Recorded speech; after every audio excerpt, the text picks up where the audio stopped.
Assalamualaikum warahmatullahi wabarakatuh. Pertama-tama, marilah kita panjatkan puja dan puji syukur atas kehadirat Allah Subhanahu wa Ta'ala yang telah melimpahkan rahmat dan karunia-Nya kepada kita semua, dan tak lupa sholawat serta salam kita panjatkan kepada Nabi besar, Nabi Agung, Nabi Muhammad SAW. Yang saya hormati Bapak Mansur Hadi Mursid selaku dosen pengampu mata kuliah Perencanaan Pembangunan Islam, dan teman-teman yang saya banggakan. Selamat pagi semua, salam sejahtera untuk kita semua. Perkenalkan, kami dari kelompok 11 yang beranggotakan Muhammad Bagus Aminuddin dengan NIM 4120174 dan saya Alvita Rahma Zuhaida dengan NIM 4120184. Di sini kami ingin membahas mengenai dua subpembahasan materi, yaitu yang pertama, paradoks perekonomian global. Yang kedua, ada masalah utama ekonomi negara berkembang. Sebelum memasuki subpembahasan, saya ingin sedikit memaparkan latar belakang mengenai problematika pembangunan ekonomi di negara muslim, yaitu yang dimana pada mayoritas negara-negara muslim adalah negara yang sedang berkembang dan masih dihadapkan pada permasalahan pembangunan ekonomi. Problematika tersebut antara lain seperti kemiskinan, kesenjangan ekonomi, pengangguran, kesempatan kerja, kualitas sumber daya manusia, utang luar negeri, inflasi, defisit neraca perdagangan dan pembayaran, serta depresiasi mata uang domestik.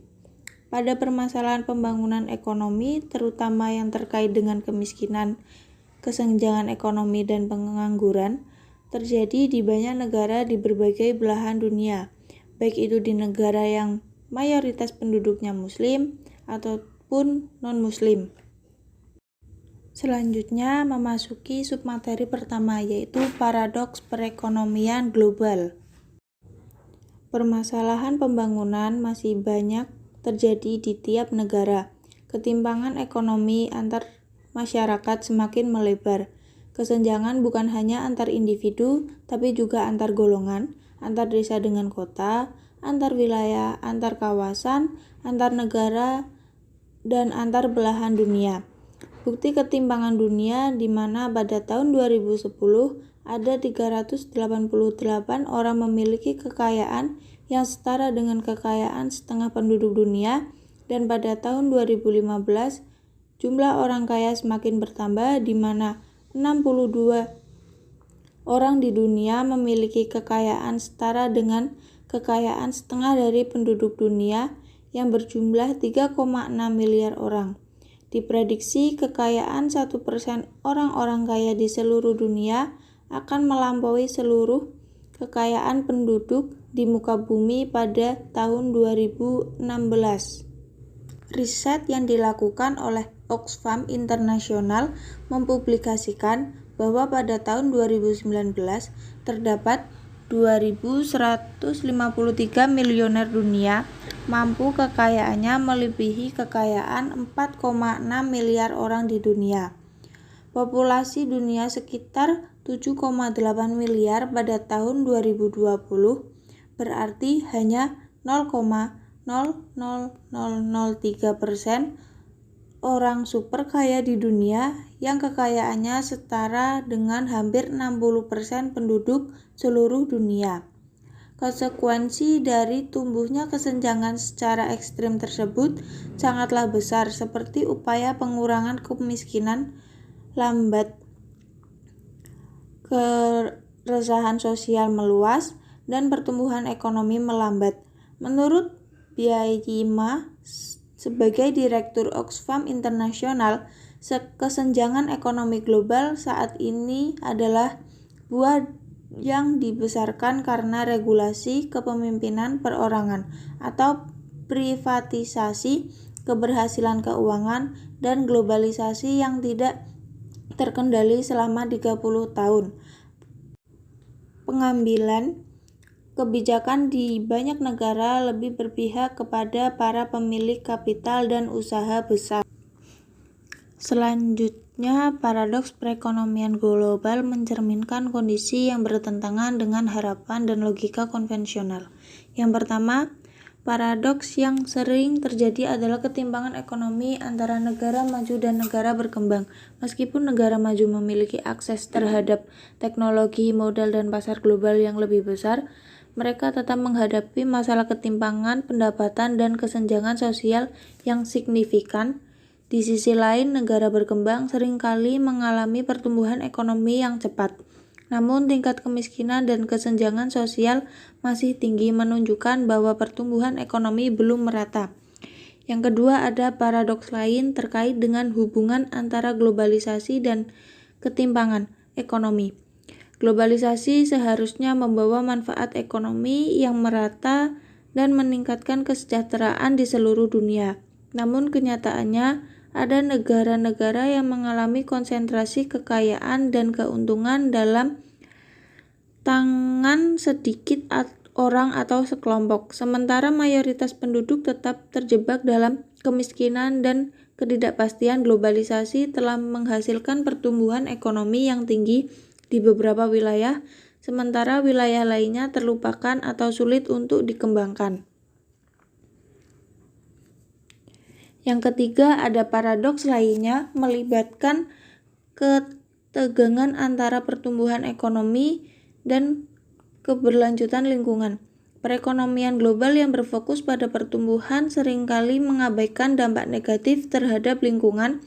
Meskipun ada kesadaran tentang perlunya pembangunan yang berkelanjutan, seringkali praktik ekonomi yang tidak ramah lingkungan tetap mendominasi. Inilah paradoks di mana pertumbuhan ekonomi yang menguntungkan dalam jangka pendek dapat merusak sumber daya alam dan mengancam keberlanjutan jangka panjang. Selanjutnya ada ciri negara-negara sedang berkembang. Yang pertama, Bank Dunia atau World Bank menghasilkan negara sedang berkembang dengan menggunakan pendapatan per kapita. Menurut Bank Dunia, ada 210 negara di dunia yang diperingati berdasarkan pendapatan nasional bruto per kapita, yaitu 1. Negara berpendapatan rendah atau low income country, yaitu negara dengan pendapatan per kapita rakyatnya kurang dari 975 US dollar per tahunnya. Yang kedua, negara berpendapatan menengah bawah atau lower middle income country, yaitu negara dengan pendapatan per kapita rakyatnya antara 976 hingga 3.855 US dollar.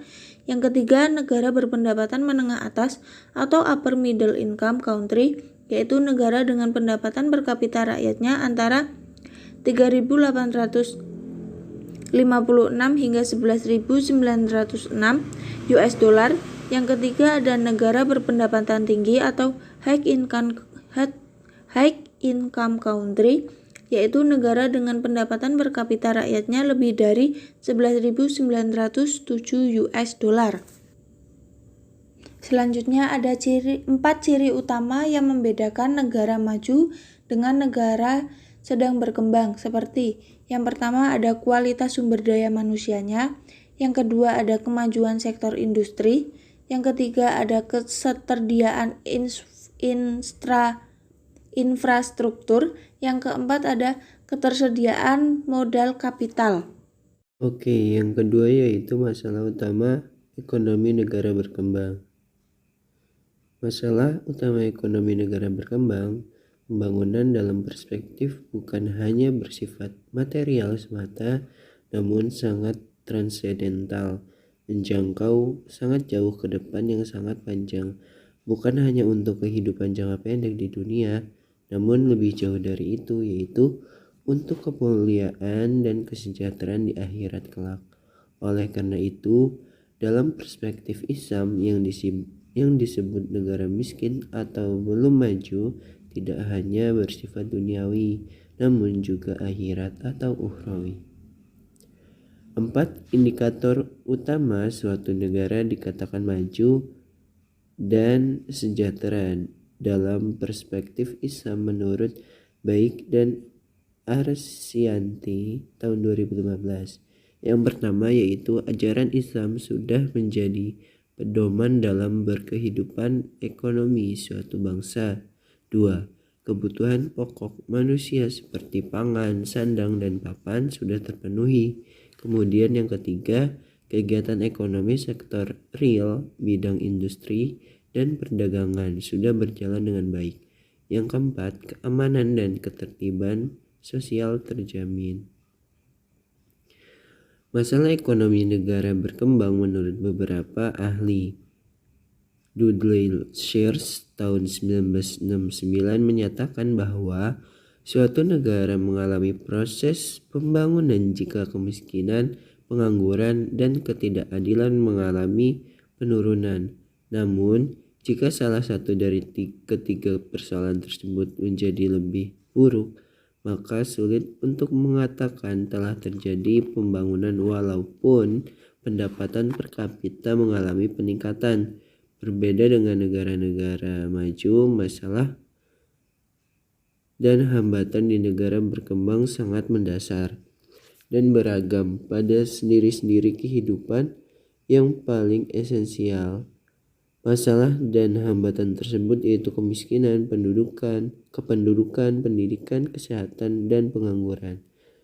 Menurut Todaro tahun 2015, masalah-masalah lain yang sama pentingnya dan bahkan sangat krusial adalah ketimpangan kekuasaan, kesetaraan, jenis kelamin, kepuasan kerja, kondisi kerja, tingkat partisipasi, kebebasan memilih, dan berbagai dimensi lainnya yang terkait dengan makna pembangunan baik ekonomi maupun non-ekonomi.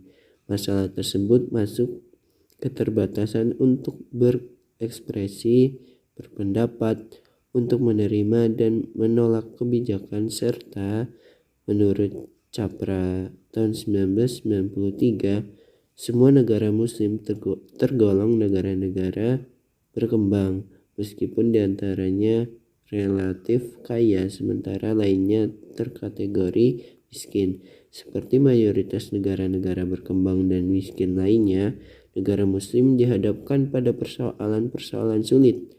Salah satu permasalahan yang umum adalah ketidakseimbangan ekonomi makro yang dicerminkan dengan angka pengangguran dan inflasi yang tinggi, defisit neraca pembayaran yang sangat besar, depresiasi nilai tukar mata uang yang berkelanjutan, dan beban utang yang berat.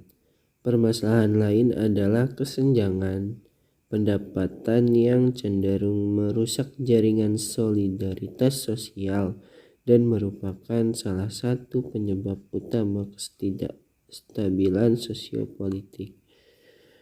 5. Masalah-masalah ekonomi negara berkembang yang paling umum dan esensial. Masalah kemiskinan dan standar hidup rendah. Kemiskinan menjadi masalah utama dalam pembangunan dan dialami oleh hampir semua negara. Kemiskinan selalu menjadi topik paling banyak dibahas dalam masalah pembangunan ekonomi dan sosial. Kemiskinan berkaitan sangat erat dengan kemampuan daya beli terhadap berbagai kebutuhan sangat dasar manusia sebagai makhluk hidup, baik sandang, pangan, maupun tempat tinggal yang layak. Menurut Naranjo tahun 2012, kemiskinan menjadi penyebab utama kelaparan, keterlantaran, marginalisasi, dan penyakit sosial lainnya di seluruh dunia. 2. Ketimpangan ekonomi. Masalah krusial lain dalam pembangunan ekonomi adalah ketimpangan ekonomi. Ketimpangan bukan hanya antar penduduk, tapi juga antar golongan, antar wilayah, antar desa dengan kota, antar kelompok etnik, serta antar kawasan. Ketimpangan ekonomi dapat dikatakan sebagai keadaan di mana terjadi gap distribusi pendapatan antar kelompok masyarakat yang berpendapatan tinggi dengan yang berpendapatan rendah. Indikator mengukur ketimpangan pendapatan umumnya adalah rasio Gini. 3. Masalah kependudukan dan ketenagakerjaan.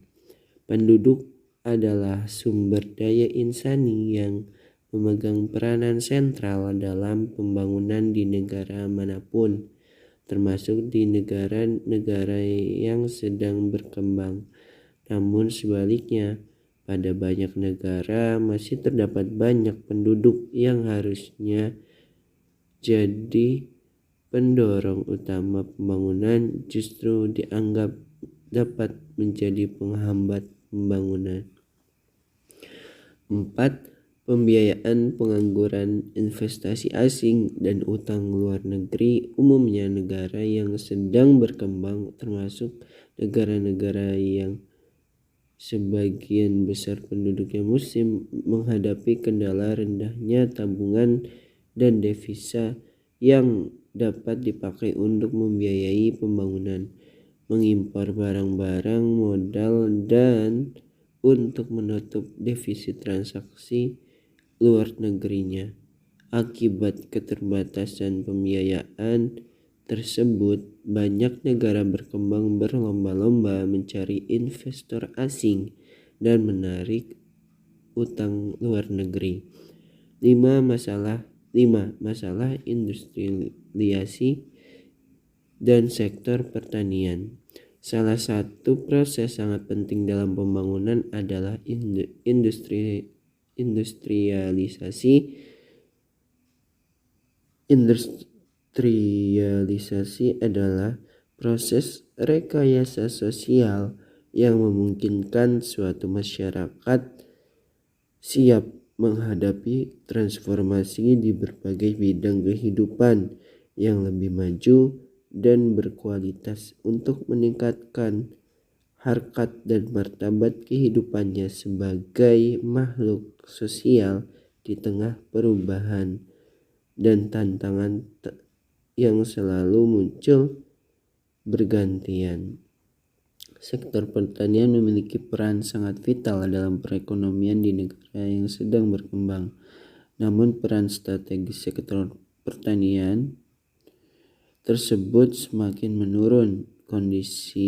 Kontribusinya terhadap perekonomian nasional, meskipun sebagian besar penduduknya masih bekerja di sektor pertanian, padahal sebagian penduduk negara sedang berkembang bertempat tinggal di daerah pedesaan yang bermata pencaharian dari pertanian.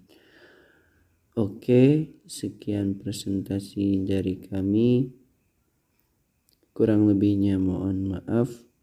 Wabillahi taufiq wal hidayah.